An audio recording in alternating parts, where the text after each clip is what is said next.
Shalom, mimi ni Madam Aradi na karibisha sana tujifunze pamoja. Yeremia 33 mstari wa 3, neno la Mungu linasema, niite nami nitakuitikia, takuonyesha mambo makubwa na magumu usiyoyajua. Kwenye shida unayokutana nayo, mwite Mungu. Mungu ukimuita atakuitikia, atakusaidia, atakuonekania na atakushindia. Mtu mmoja aliyeitwa Hana alicheka sana na Penina. Wala Penina hakutarajia kama atakuja kuzaa mtoto. Kwenye maisha yako inawezekana wapo kina Penina ambao wanakucheka, wanakudharau, wanakubeza. Hawaoni kama utakuja kuinuka na kusimama tena. Jambo moja unatakiwa uombe, usikate tamaa. Mheshimu Mungu, mpende Mungu, mwangalie Mungu. Na hakika Mungu hawezi kuacha, atakuonekania. Kama alivyoonekana kwa Hana, ataonekana na kwako. Unalotakiwa tu omba, mheshimu, mpende Mungu, muangalie yeye kila siku. Utasema na muangaliaje? Muangalie kwa neno lake.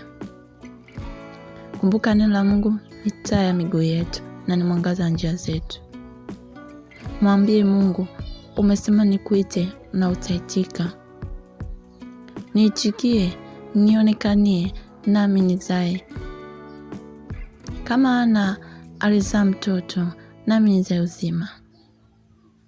Kama Hana alizaa mtoto, nami nizae afya.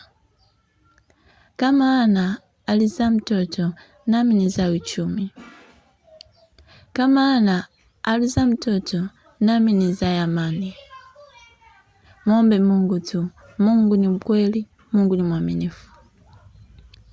Nakumbuka kuna siku niliwahi kuumwa sana. Niliona mwisho wangu, niliona kushindwa, nilikata tamaa kabisa. Lakini siku hiyo nilisikia sauti moyoni mwangu. Ikanieleza, mimi niko pamoja nawe, sitakuacha. Niliumwa sana, nilisumbuka sana, nilikwenda hospitali nyingi.